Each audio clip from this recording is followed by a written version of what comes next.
What was the anxiety? You know, obviously I'm traveling. I'm not working at the moment. I get comments all the time that, I'd love to have your life. You're living the dream.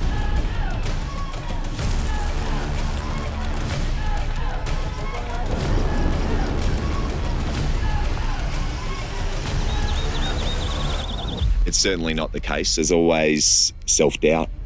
What I hate about social media, it's giving the wrong perception to the viewer. I think deep down I've still got that kid inside me that I'm trying to battle with, who was a pretty shy kid. Was probably a little bit loud at times as a kid to try and come across as being confident. It's a conscious and subconscious effort to try and be the person I'm trying to be. What we want to see in people, we're searching in us. But the answer really is, how can we provide it for ourselves? I've always battled with this part of me that I don't want to be my dad. And what myself, my sisters, and probably my mum experienced growing up through him. Quite aggressive, always has been.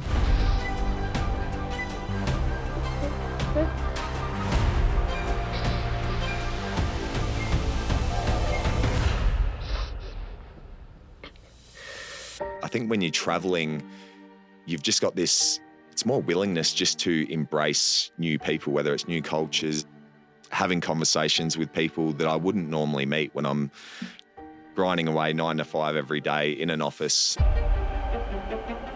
When I'm back in California, somehow I'm not so willing to talk to random people.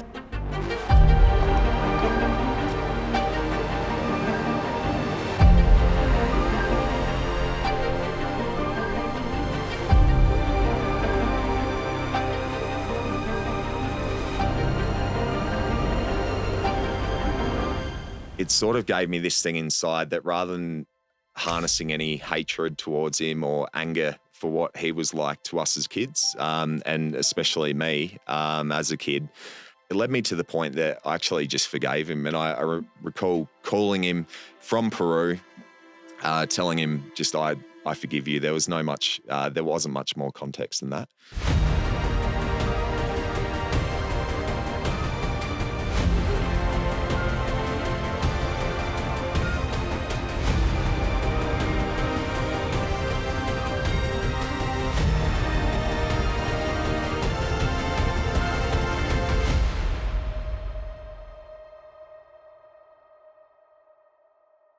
And him being the person he was, took that as me.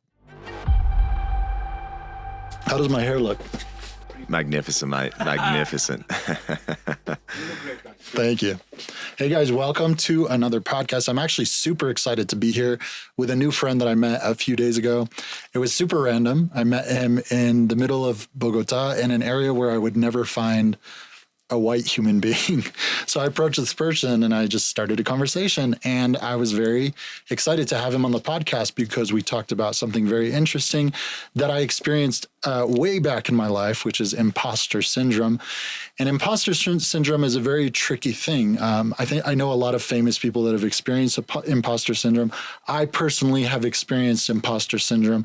And years ago, I never knew exactly what the word meant even. It was just kind of an interesting feeling where I felt very low self-esteem. I felt that I was not capable of doing the things that I knew I knew how to do.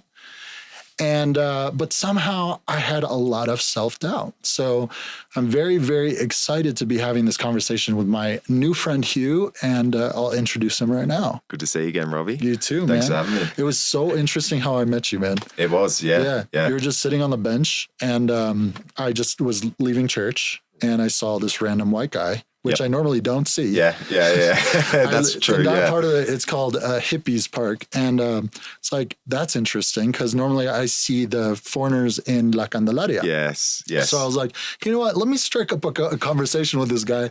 And it was kind of funny because I kind of needed that conversation too. Yeah. So I approached you and I was like, hey, you're not from around here, are you? Yeah. No, definitely not.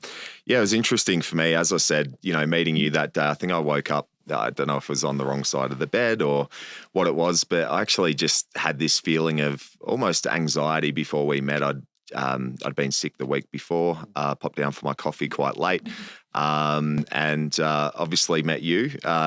We had a laugh about it earlier when I'm approached by random strangers here in Colombia.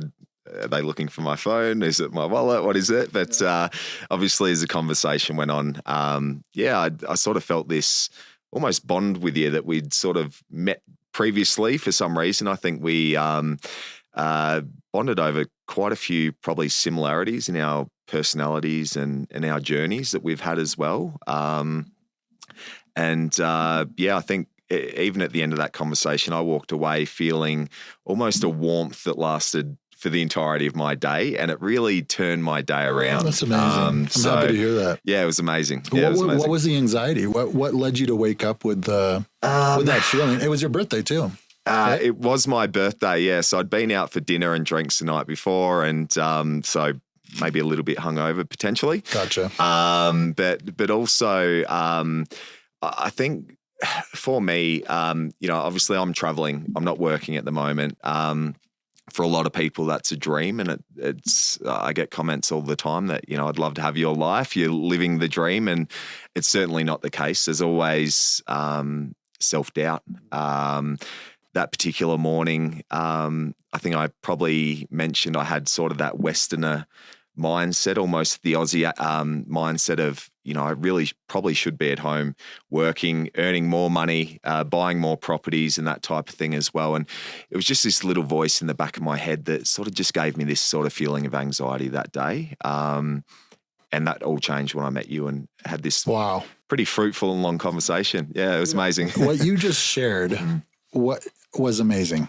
I mean, what it reminds me of is, a lot of people are telling you, hey, Hugh, I want to live your life. Yeah. I want to be able to experience what you're doing. And then here you are thinking and saying to these people, it's not what you think. Yeah, definitely. Because we get accustomed and we get used to the kind of the way of life that we live. And it reminds me of social media. Yes. Yeah. Social media, man, I haven't had social media for 3 years. Okay. Yeah. And what I hate about social media, it's giving the wrong perception to the viewer. Yeah, of course. Yeah. And people can use social media for different things. I don't care how people use it. That's people's choice, Yeah. And not everything is bad about social media. But the problem with social media is that the viewer is feeling sad somehow about their life because they're seeing some other person live this high-end life of course. That is not necessarily how it looks, because it's a photo. It's, advanced. They're taking the photo at a certain angle. And the viewer is confused about their own life. It's like this comparison, this FOMO, this fear of missing out. So that's what I loved about what you shared, is that, we get so used to our life traveling and stuff like that, but we forget to appreciate, somehow. Yeah, definitely. Well, for me, I've always probably struggled with social media a bit. I know probably before I traveled back in 2017 for the first time, a lot of my time on social media was to show something that wasn't true. I wanted people to see the best of my life. I think realistically, they just see the highlights. So it's the filters, it's the beaches, it's the up mountains like on Montserrat yesterday that I told you about. Just different cultures and everything else that's involved, but they don't see the low lights as well. But for me, I've got the awareness probably after traveling and meeting enough people through my travel that are probably a bit outside of that Westerner mindset. That makes me probably understand now that my life isn't perfect. It's far from it. When did you recognize that? Or when did you start accepting that, okay, this is not all flowers and roses? Yeah, definitely. Good question. Probably my first year of traveling. So I lived in Canada for that first year before sort of moving to Mexico as well, and spent quite a bit of time over the next few years between sort of those places as well. And I think that's probably what brought it on. Maybe alongside me, don't know whether it's worth mentioning it here, but psilocybin mushrooms. I won't get into it too much, but for me, feel free. But for me, that's something that's probably really brought out vulnerability and awareness in me. I think probably up till that point, I wore a mask a lot, and I still do to this day. I'm just a little bit more aware now of when that mask is on. And it's a constant battle each day of trying to show that confidence in who I am, because I think I am quite a confident person. I can come across as quite arrogant to a lot of people and maybe abrasive because of that confidence. But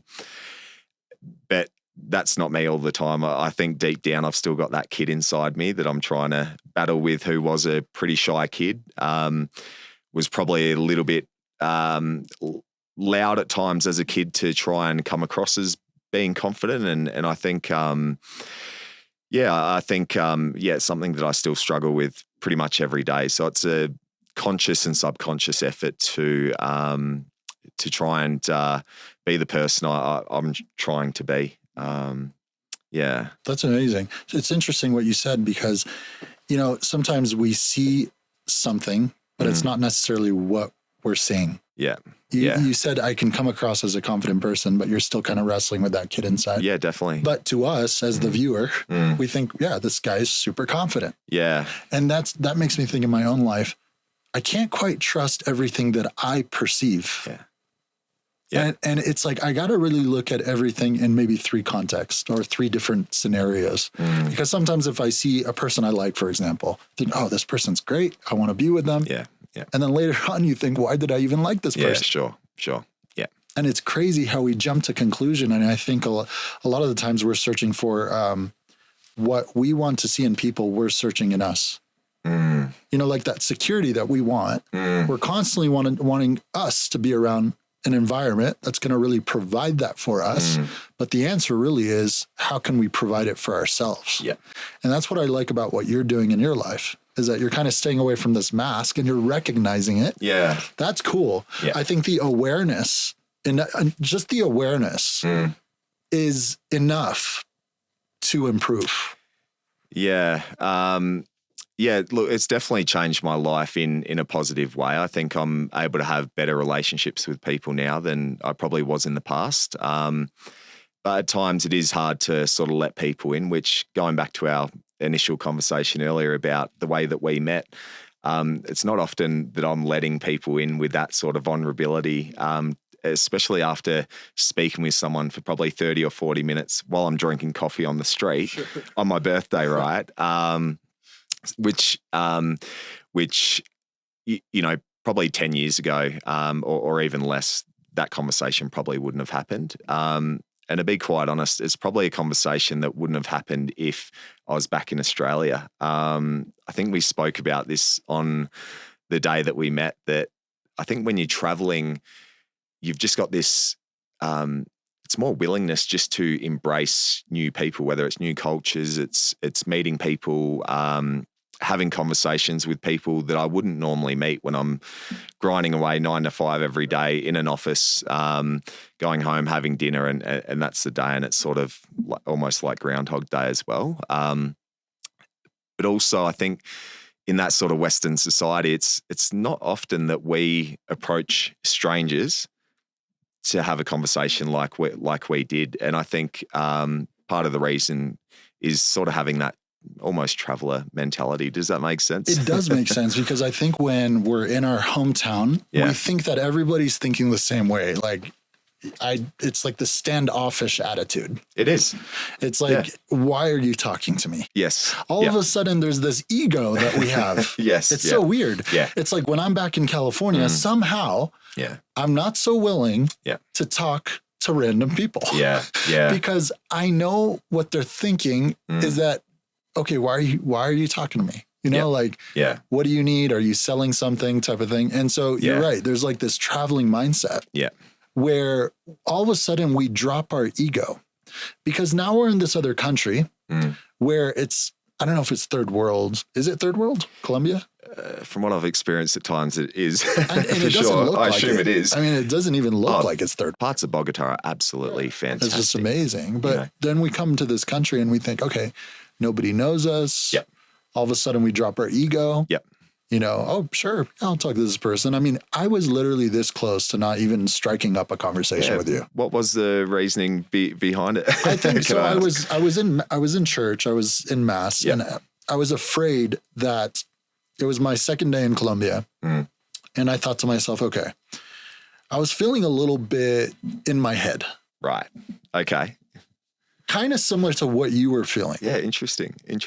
And I was like, okay, I just got this apartment. I came to Colombia. Normally I go straight into like a shared space and start socializing. Sure.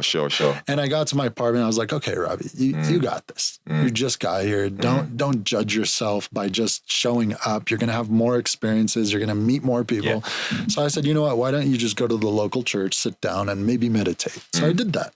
And then I left and I said, but then somehow God reminded me, he said, Robbie, remember your personality. You have a purpose. Reach out. Wow. And then I saw this random white guy. Yes. Q. And I was like, hey, you're not from around here, are you? Yeah. And I did the 5, 4, 3, 2, 1 thing that Mel Robbins talks about, which thank you, Mel Robbins. I really appreciate your tools that you've provided for me in my life. So I said 5, 4, 3, 2, 1. I was like, hey, man, you're not from around here. Amazing. And we just, I was standing for about maybe 10 minutes and then I felt more comfortable to sit down. And how to say it, yeah. And then we striked up this amazing conversation that I think both of us needed to hear. Yeah. I think we both took a lot from the conversation. Mate, I remember at the end, I gave you a hug after the conversation. Not often that I hug strangers after chatting to them for 40 odd minutes. So, I think you definitely gave me an energy that day and that sort of warmth that really turned my day around. So, and even that day, I remember you saying a lot of your journey now is spending time on making relationships with people. And I think that's what life's all about, right? You know what's incredible, Hugh, is I never thought that I could change the world. Right. It was just like, it's just me. Sure. Right? Sure. Then I realized it's absolutely possible. Absolutely is. And it takes one person at a time. Yeah. So me and my mom have very similar personalities. Right. And she was just telling me a story how she went to drop off the rental car and then the guy was like, okay, I can take you back to your house. And she's like, is it a date? Right. She was just joking with him, She's like, yes, sure, it's a date. And so they drive back together. And just within the 10 minutes to get to their house, she brings up a conversation about faith or God or whatever. And he starts, ebbing and flowing with her. And at the end of the conversation, he dropped my mom off and he said, you've changed my life today. Amazing. And it didn't take longer than 10 minutes. Yeah. Because I think a lot of the times what's happening in society today is we're so caught up in the story, in the bullshit. Yes. Yeah. Yep. We're so caught up in the bullshit that we're not willing to look outward or to be vulnerable enough to maybe think, I might not be the only one suffering today. Yeah. Yeah. That's incredible. Yeah, it is. And when I start realizing that is, Robbie, why do you think you're so special that you're the only one suffering today? Amazing. And then I say, oh, if I'm not the only one, there's probably millions that are going through the same thing that I'm going through, which is self-doubt, imposter syndrome, like we were talking about. Yeah. And why don't I just work on myself to become the best version I can every single day? And maybe I could share a little bit of my experiences with the people I encounter every day. Yeah. And what's crazy is that I've been doing that for 3 years in Colombia. Amazing, man. And then I heard your story and I was like, dude, I'm so glad that you shared this doubt that you have. Yeah. Because here you are traveling, you have a good life, you have a good business, you have good investments. Yeah. You said you can retire in a different country for the next 20 years. Exactly. To other people, when they hear that, they're like, this is absolutely fucking amazing. Yeah. Like this is the life that I've been searching for my entire life. But somehow when we keep developing ourselves and gaining and winning and more roles and careers and more finances, somehow we keep wanting a little bit more. Yeah, absolutely. And it's a never ending cycle of this is not enough. Yeah. Yeah. I've been caught in that cycle many times. And what I times. love about what you shared, Hugh, is that, I woke up this morning thinking, I don't know. I'm searching for something else. Yeah. And that's what I love about your journey today is that you do have the impact of sharing your experience, strength, and hope with as many people as you want. Yeah. And imagine you meet one person a day for 30 days. Yeah. That's 30 people. It's a lot of people. Imagine you met one person a day for 365 days. Yeah. It's a lot of lives that you're touching, right? That's a lot of lives. I heard a story one time of, what do they call him? A door at the hotel, the guy that stands outside, the Doorman. Doorman? Yep. Yeah. So he greets like hundreds of people a day. Yep. And he's genuinely connecting with each person, asking for their name, taking interest in them, Amazing. Yep. sharing his experience. That's 300 people a day that he's changing lives. Incredible. Times 365. You can't even imagine. Yeah. Yeah. I mean, I was at the store, I was at the Oxxo yesterday, and this guy comes in with this attitude that I normally don't see. He's like, buenos dias. Right. Good energy, right? Yeah. I was like, dude, I don't see that in Bogota. Sure. And I was like, I saw something in him that I see in me. I love that. Yeah. He's like, buenos dias. Yeah. He's like, what is your name? Oh, wow. Okay. I was like, holy crap. This guy had to have read How to Influence Friends and Win People by Dale Carnegie. Right. I was like, he had to have read that book. Sure. And I was like, I'm Robbie. He's like, que tengas un maravilloso día. My Espanol is Paquito. Explain that for me. He said, have in a marvelous day. Wow. And I was like, thank you. You too. What's your name? And what's interesting, this time being in Colombia, I never really cared about people's names ever. Like I'd be at the store. Yep. Just give me my bag of chips. Yeah. I don't care what your name is, right? Yeah. This time, after the transaction, I pause and I say, what is your name? Oh, Maria. Thank you so much, Maria. Yeah. And then they look at me. There's this weird look of like, wow, never got that one. Interesting, mate. Interesting. Yeah, it's very non-transactional and definitely against the trend for sure. It's right? interesting because in the book, How to Win Friends and Influence People, he said a person's name is the most important word to them in their life. So when I mentioned Hugh, that's your name. Yeah. That's like your birth name. Yeah, it is. And when people talk to me and tell me Robbie, I said, oh, like I kind of like, oh, this guy's recognizing me. Yeah. Like one time I walked into a sandwich shop for the second time. I kid you not. And the guy making the sandwich at the back was like, Robbie. Yeah. Love that. Yeah. I was like, do I know you? But you're making an impact, yeah, right? And I said, I suddenly feel seen. Amazing. Yeah. It's amazing. It is absolutely incredible. Yeah. So tell me what you do in Australia. What's the city name? Where you're from? Adelaide, South Australia. So tiny little place down the bottom of Australia. Beautiful place, great beaches, great people. Built some really good relationships there over the past few years. I've probably been traveling more often than I have been in Adelaide over the last 10 years. It's probably 5 years traveling and 5 years in Adelaide, sort of working, paying a mortgage. Again, it's that mentality, that Western mentality of I need more. Great motorbike, great ute, property that I purchased back in 2022. In Australia. Yeah, in Australia, in Adelaide. Got to the point that a few things happened probably last year that really gave me that sort of understanding that, you know, yes, on paper, everything looks good. Great house, girlfriend, good family and everything as well, good friends. But more than that, I always felt like I needed more. So I was I'm just in a constant cycle of spending, which really went against my mindset when I was probably traveling places like Peru, Colombia, Mexico on my previous trip. The difference between that Western mentality and somewhere like, a country in South America is so different, right? We experience it every day. We see poverty everywhere, yet the people just seem so happy. How is that? That's crazy. The more I had, the less happy I was. I just felt unhappy. Like there was, on paper, it looks great. But again, it's that mask. It's that almost that Instagram and that sort of social media aspect that you're wanting people to see what you want them to see. Right.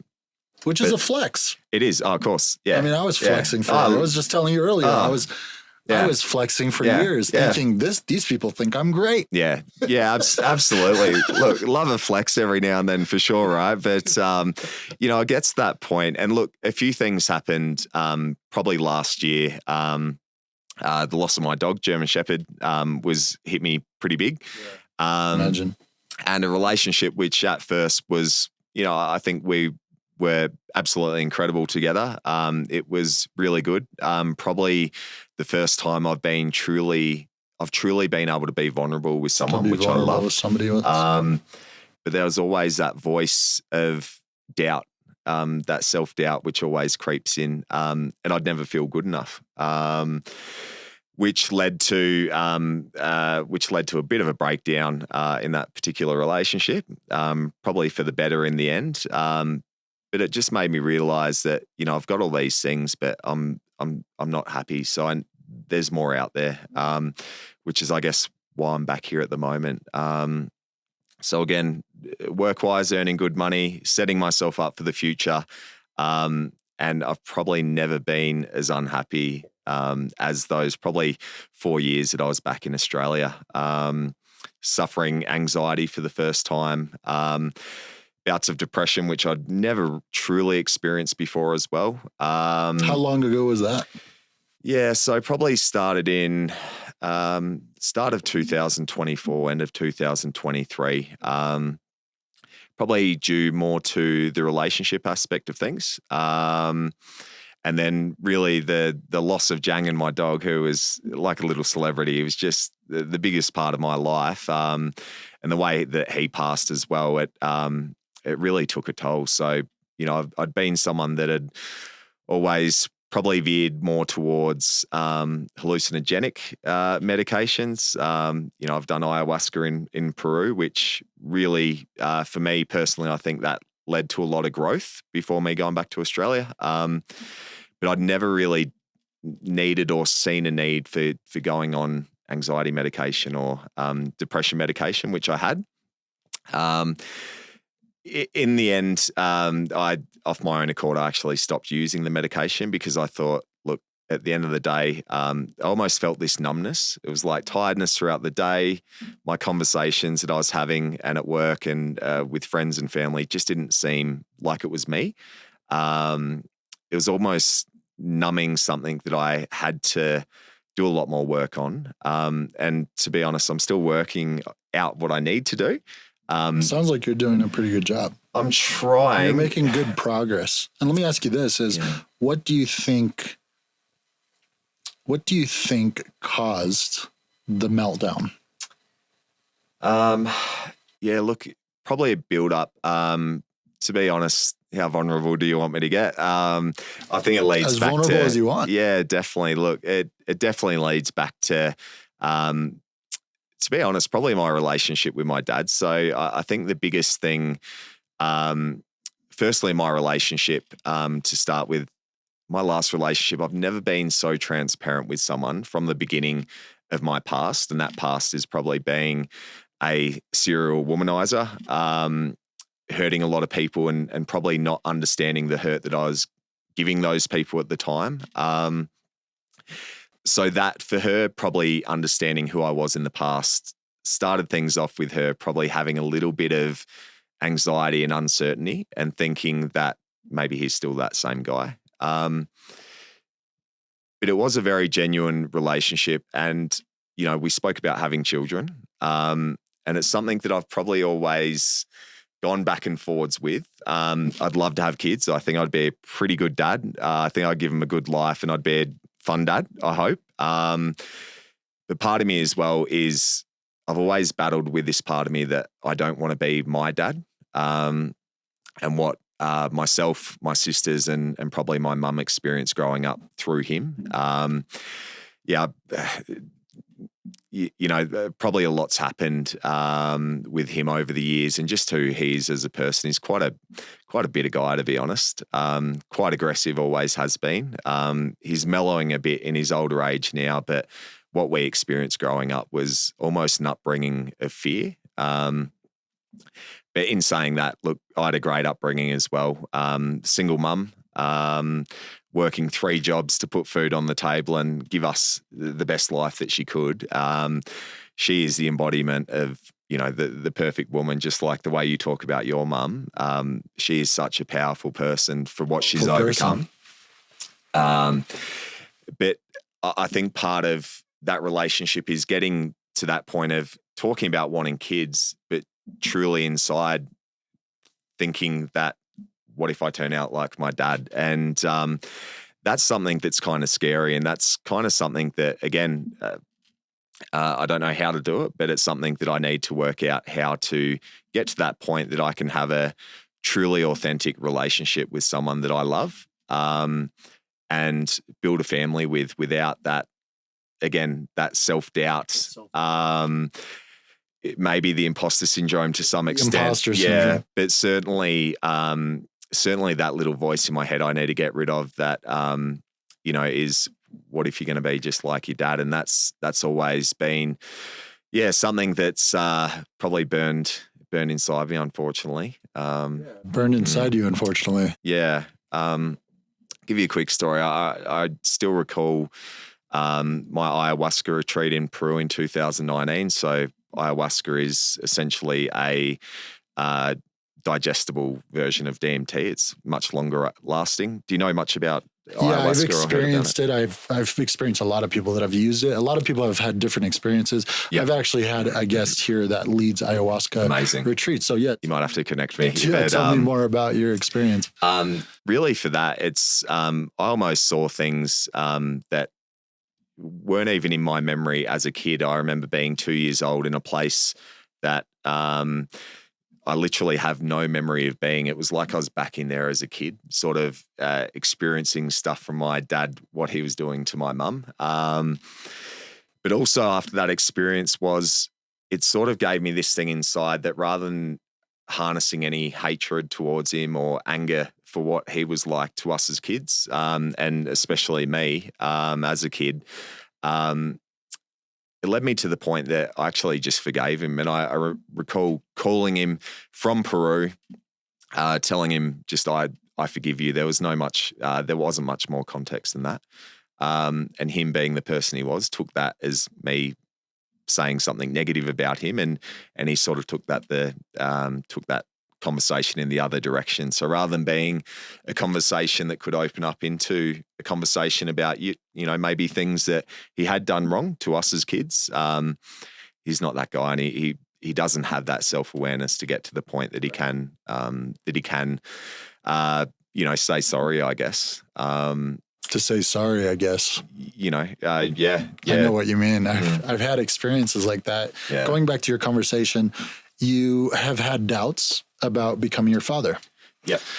That is fair. I think a lot of us have several doubts, maybe have fears of maybe turning into a family member.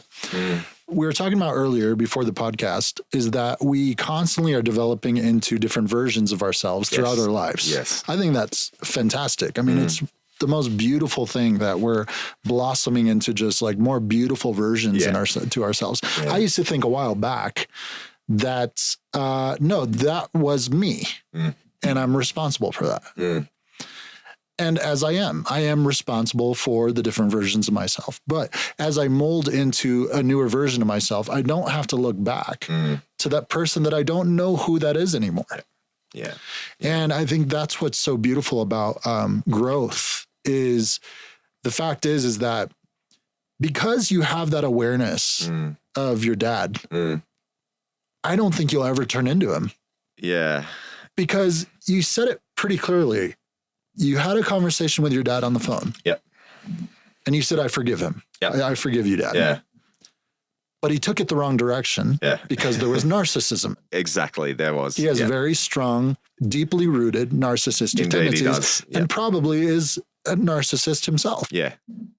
No offense. Yeah. No, I just call it out as it is. He absolutely is. And so you were trying to explain yourself to a person that has no awareness and has no empathy. Yeah. Yep. Here I am talking to a person with empathy. Yeah. with awareness. Yeah. I appreciate hearing And then that. we have this fear all of a sudden that we're going to be somebody else. And that happens to me all the time, which is a part of imposter syndrome. I start to fear, oh no, am I going to turn into that person? Or somebody starts to talk about somebody else's traits, and I start to think, oh, maybe I have those too. Yeah. And then all of a sudden my blood is boiling, thinking, oh, maybe I'm that person. Because all of a sudden I'm convincing myself and I'm not even close to even being that person. Yeah. Yeah. You definitely are not. And, You definitely and aren't. I know that I've been different versions of myself. I know that I've met hundreds of people that will probably talk about myself. Maybe they met me 10 years ago and said, oh yeah, Robbie was a little bit like this, you know, and that's okay because I'm not that person anymore. I'm a brand new, developed, beautiful version of myself. And that's going to constantly develop throughout my life. It's not perfect.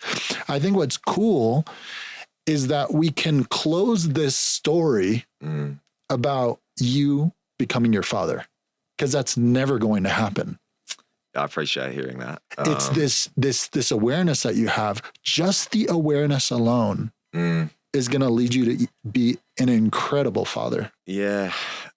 The thing is, though, you know, I've had this awareness for, I guess, some time, especially, you know, getting back to Australia, 2020. So I'd had a lot of psychedelic experiences overseas. A lot of self-growth. And I noticed that I did come back as a different person, not as an act. It was truly, I have had that positive growth that you've sort of mentioned as well. But I guess, you know, we're only going back a year or so now, and I still have that self-doubt in a relationship, which can really be, it's almost self-sabotaging, right? So it's getting to that point of overcoming that. I've got the awareness, but it's really practicing that thought that I am not my father and I'm not going to be my father. Absolutely. But it's working out. You're definitely not going to be your father because you are you. Yeah. And so I had this idea. I said, okay, I've been judging my dad my entire life. I've been saying, okay, he's this, but then I flip it. I'm that. Right. It's so interesting how many times I've judged my dad, and that was really me judging myself. And so then I was back in California and I was thinking this like whole renewed epiphany that I had was, you know what? My dad's working. He's a tailor. I said, you know what? Let me go to my dad's work, just swing by and say hello. And I kid you not, I got there and he just jumped off of the couch and was so excited to see me. Amazing. He was like, oh my gosh. Amazing. Hey, let's go to lunch. Do you want to go to lunch? I said, yeah, let's go to lunch. And now this is what I love about life, 0 expectations. I mean, I wear my expectations at the bottom of my soul most of the time. Now, I'm not going to say it's perfect, but most of the time, my expectations are right here. Right. As long as I have 0 expectations, I'm not going to be disappointed. Amazing. I go to lunch with my dad. I take full 100% interest in him. Yeah. I know he's not going to ask me about how my day went. I know he's not going to ask me about what I'm doing because that's never happened. But I accepted that. And I recognize my dad is in unhealed. He has a, inner child that's unhealed. Here I am growing. And suddenly I think I'm becoming the parent for my father. Yeah. Yeah. And that is a beautiful thing. Amazing.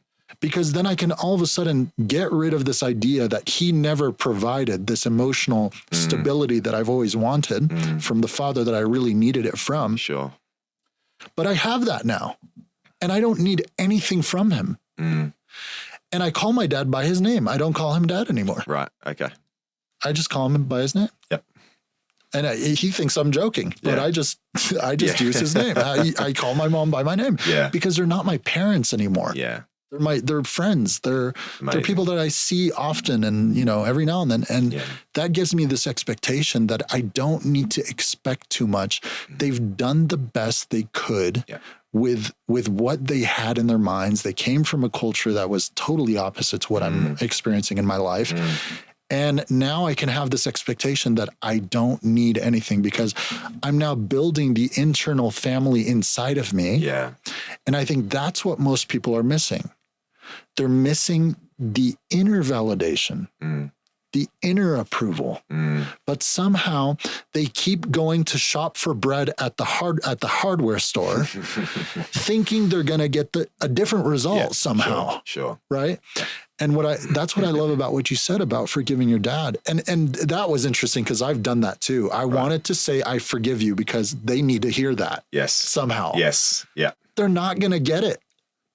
Yeah, I get it. I mean, I'm sorry to say that, but I've been through that where I need to just get on I forgive you. Like they need to hear that. Yeah. You know, it feels good saying it though. It feels good. It did feel really good. And Absolutely. it had been building up for a while. And, getting to that point where I'm able to have that conversation with him and try and be a bit vulnerable. Obviously it was thrown back in my face. But, part of it is as well, understanding, like you said before, almost when our parents are having kids, they're still kids themselves. I think my mum was 27 or something. I look back 10 years ago, what I was like, and I was out partying and just doing crazy stuff. There was no structure to my life whatsoever. And I guess they've done the best that they can, at the time, and they're still learning as they go.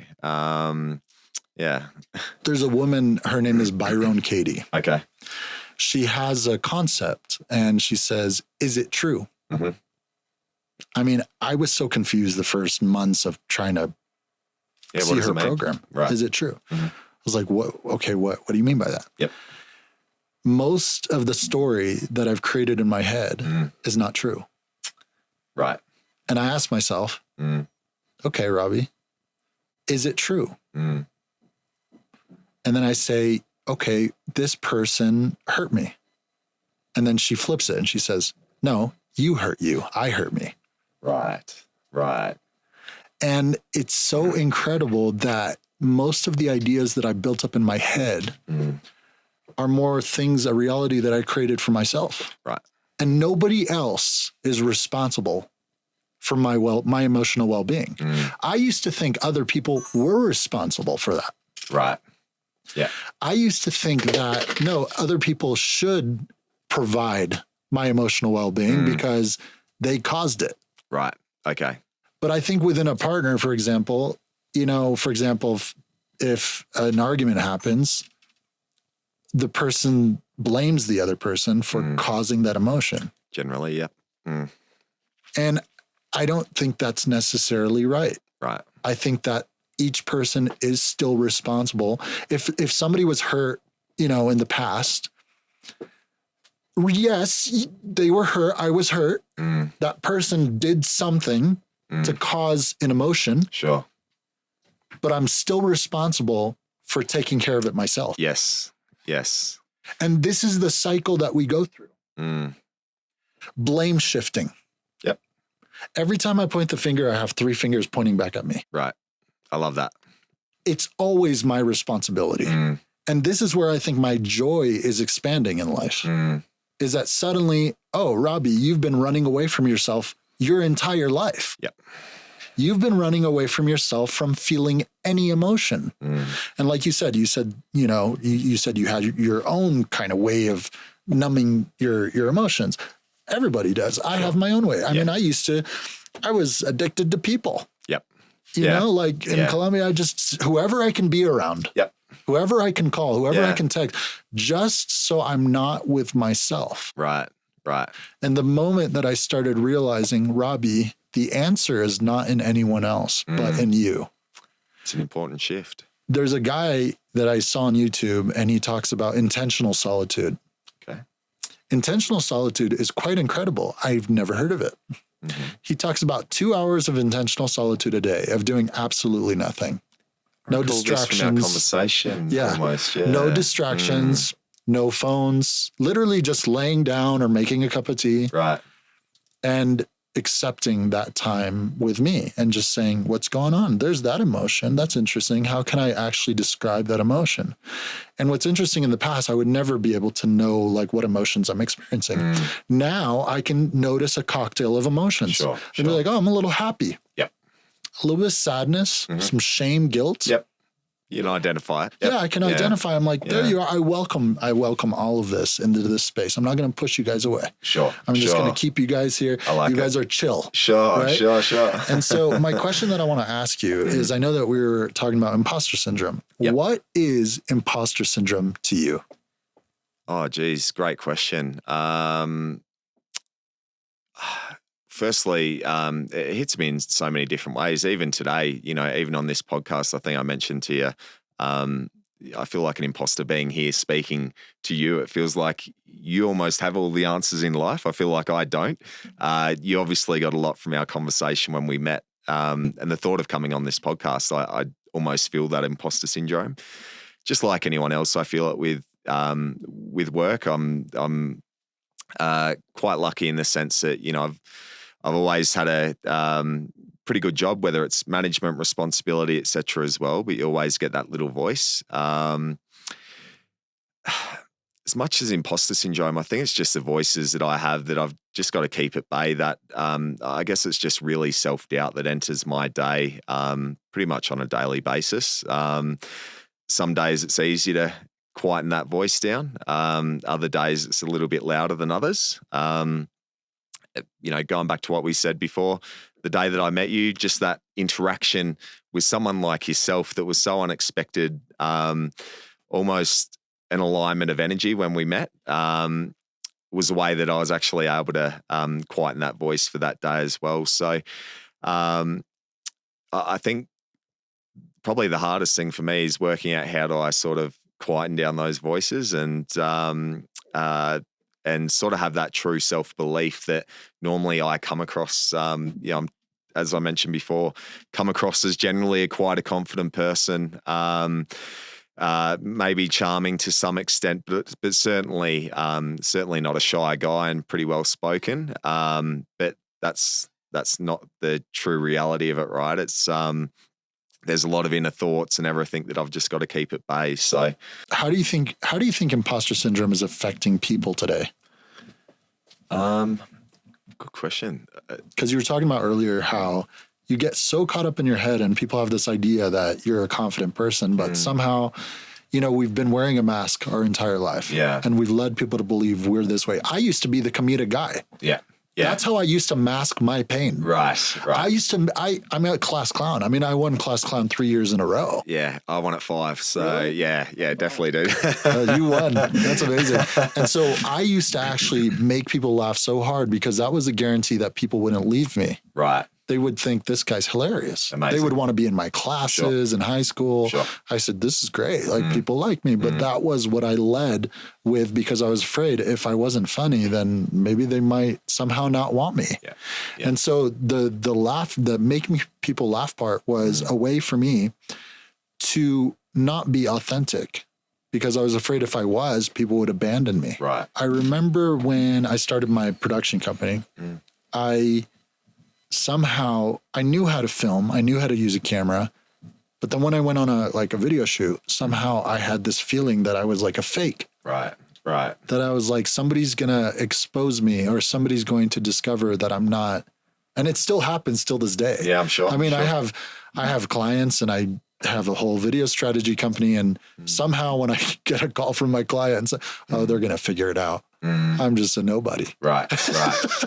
Sure, I should get paid for this, but somehow they believe in me and I don't, you know? The next time you have imposter syndrome, what tools do you think you can work on to be able to believe in you? Or what do you recommend people do to be able to have that self-confidence, to understand that it is just a thought? Yeah. And it's not a thought that we necessarily need to believe. Yeah. I think really just being as authentic as I can, which sometimes it is hard to be authentic all the time. But also, I think more interactions, the right interactions with people to almost show me that, I am liked, I am a good person. And that's something that I focus on now. My friendship groups have probably changed a lot, or the types of friends that I look for in my circle, which is probably a lot smaller now than it was, say, 10, 15 years ago, is being surrounded by the right people that almost affirm to me that I am a good person. What I've learned is, so there's that little gnawing voice that comes in. Mm. And I've noticed that most of my thoughts are irrelevant. Yep. Right. So I've noticed that like I have a consciousness and then I have the thoughts. Mm. And I used to think they were all together. Yep. Like I had to believe everything. Like the Yeah. thought was there, then the emotion came. I was like, oh, Yeah. it's true. Yeah. I'm a piece of shit. Right. Right? Yeah. But then I'm like, those are just thoughts. Yeah. Yeah. And it's kind of like traffic. Mm. Every time I drive, there's like millions of cars passing through, and those are my thoughts. Mm. If I can just allow the cars to pass through without focusing on the blue Honda, Yeah. it's like, why am I focusing on the blue Honda? Yeah. Which is the imposter syndrome part of my brain. Mm. I'm thinking to myself, okay, if I can just allow my thoughts to continually go by, kind of like the clouds sifting by, I cannot believe them. I don't have to believe every single thought that I have. Mm. And that leads me to now go back into the present moment and realize those are thoughts trying to calculate an outcome. Mm. Mm. And that outcome will 100% never come true. Right. When have you ever had a thought, a fear, and it's ever come true to the way that your thoughts were trying to make it out to be? Yeah. Kind of never, right? Yeah. Yeah. And so I recommend for people with imposter syndrome like myself, I still have it, is to be able to have the ability to be conscious of the thoughts, but to let them go. Right. And not only that, but to be authentic enough. Like you said, that was a really powerful what you said. I really loved what you said. Okay. Is to be authentic enough to admit our own faults. Yeah. Yeah. Because this is what happens. Mm. The imposter syndrome grows when we deny Yes. our faults. It does. It does. Defensiveness gets us nowhere. Mm. Mm. It's almost hiding from it, right? Absolutely. Trying to distract yourself from those thoughts that at some point we do have to face. Absolutely. I think early on, 10 years ago, 5 years ago, whatever it may be, the biggest thing that I did was probably distracting myself. So it might be distracting myself, probably like you said, with people or watching Netflix or whatever it is, but essentially not wanting to be alone with my thoughts. And something powerful that I've taken from this in our first conversation was almost that process of, is it the solitude? That sort of intentional solitude. Intentional solitude. So I think that's something I'm definitely keen to give a go to. I think it's a bit nerve-wracking, to be quite honest. I want to know more about that, because like I've checked in with a few people. Yep. And what's the feedback been like? The feedback is that they're very interested because they're like, this is not a thing. Right. People don't just do nothing for longer than 10 minutes. Yes. I mean, think about it. When was the last time you went to the bathroom without your phone, Hugh? Never, mate. Probably the last time was when it was a Nokia playing Snake, right? That was probably 25 years ago. It's every time. Every single time. And so YouTube, every time I go to the Instagram. bathroom, my first instinct, even if it's upstairs or like far away, I got to go grab my phone because I don't want to sit for 5 minutes. Yeah, it's scary. With to myself. be alone with your thoughts, right? Right. Yeah. So, but what happens is I tried it for the first time. I tried intentional solitude. I said, okay, I'm going to do 30 minutes. Interesting. Yep. 15 minutes went by and it was very scary. Okay. I started noticing me. I was like, just sit with yourself, sit with it, accept. And in your mind, are you trying to be quiet? Are you trying to wait to see what thoughts come to you and delve into those? What's your sort of thought process behind that time? That's a really good question. I don't try to do anything. Okay. All right. I accept all my thoughts, the good, the bad. Yep. I recognize them. I become aware of them. Right. But I don't interact. Interesting. I see my thoughts. Have you ever had, it's so interesting that we seem to think that our chatter is bigger when we're going through a hard time. The chatter. It's the rumination. But have you ever noticed when you're in a good mood? Yep. When the chatter is still there? Yeah, absolutely. Yeah. Well, it never really disappears, does it? It just kind of is in a different level of thinking. It's just louder or quieter. Yeah, exactly. Yeah, it's still there. Like, oh yeah, I met that cool person. There's that voice. Yep. It's like the roommate. It's a roommate. Yeah.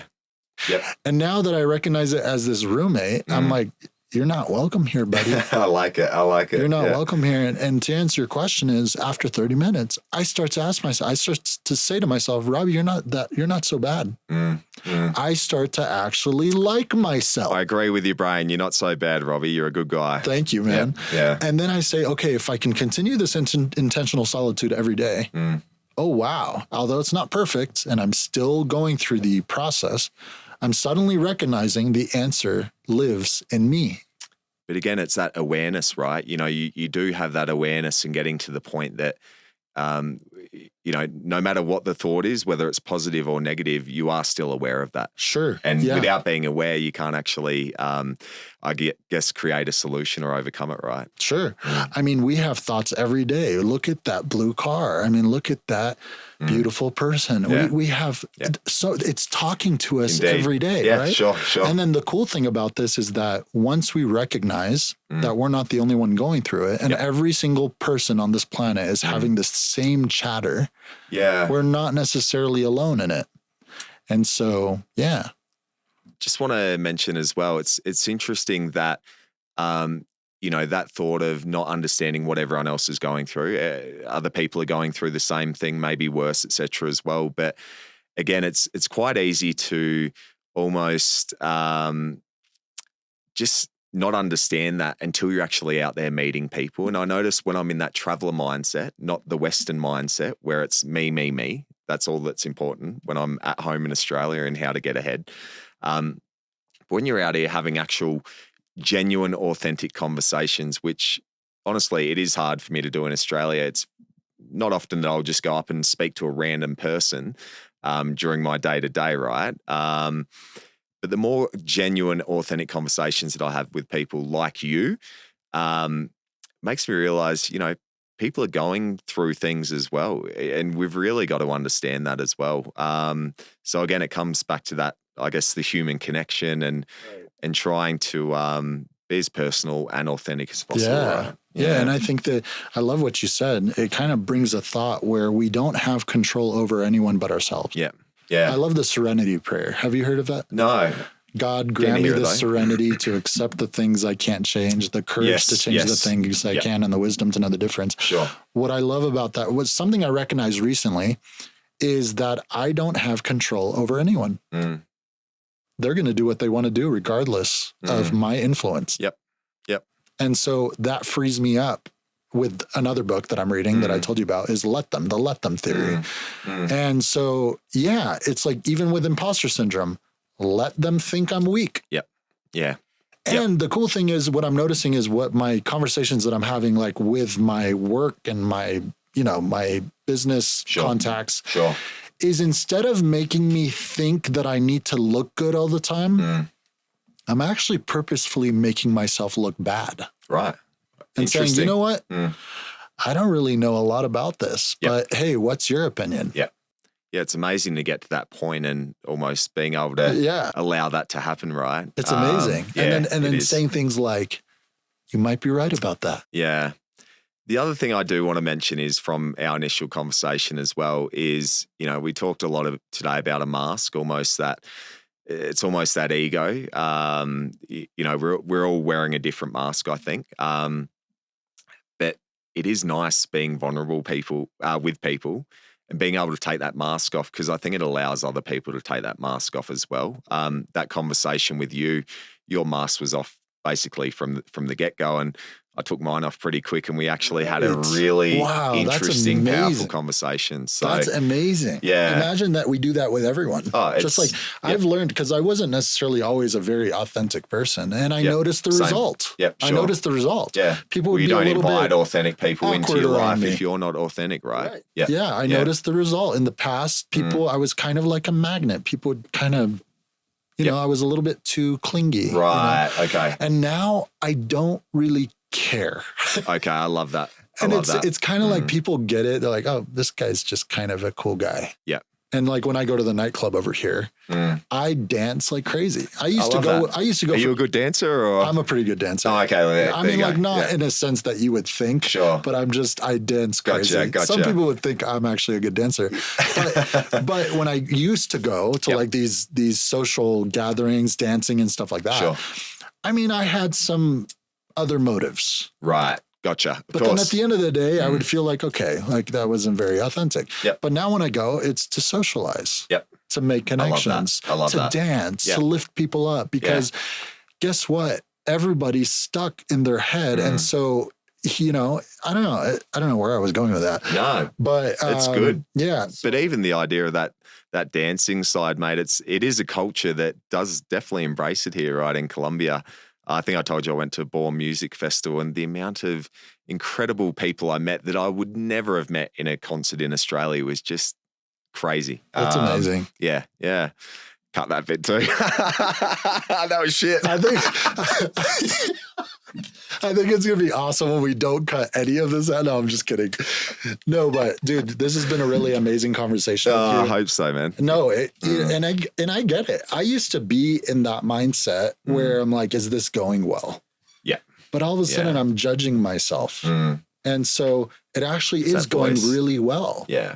There's the voice again. Yeah. The roommate. Yeah. And so, dude, you're an incredible person. Thanks, I'm dude. so thankful likewise, to have man. run across somebody like you in my life. And you know, I just think that you're going to have an amazing journey ahead just with this awareness that you have. I think so. And connecting with people on an authentic level. I mean, you were just sharing with me earlier, like you had a date that came here instead of you going over there. And you felt like, you know, you were all of a sudden becoming aware of yourself. Yeah. And it starts with that simple awareness. Yeah. And that's where change exists. Yeah, definitely. Well, mate, I value the friendship as well, the new friendship. And obviously, thanks again for having me. For sure. Part of this conversation. Really enjoyed it, Robbie. For sure. Nice to meet you. Thanks. So it's been an incredible conversation with my new friend, Hugh. Like I said, we were talking about imposter syndrome. And I want to tell you that you're not alone in what you're feeling. You're not alone. There's millions of people that are experiencing imposter syndrome. And the next time you start to feel like you're not worth it, or that you don't know what you're doing in your career, or you don't know how to be a loving person, I suggest that you start to maybe practice a little intentional solitude and understand that the voice that you're having is not necessarily a truthful voice. And so I encourage you to keep kind to yourself, keep loving yourself, and keep coming back listening to this podcast. So be sure to subscribe, hit the bell notification icon, and we'll see you guys on the next one. Thanks. Chimba. Dude, he's so good. You are a natural, man.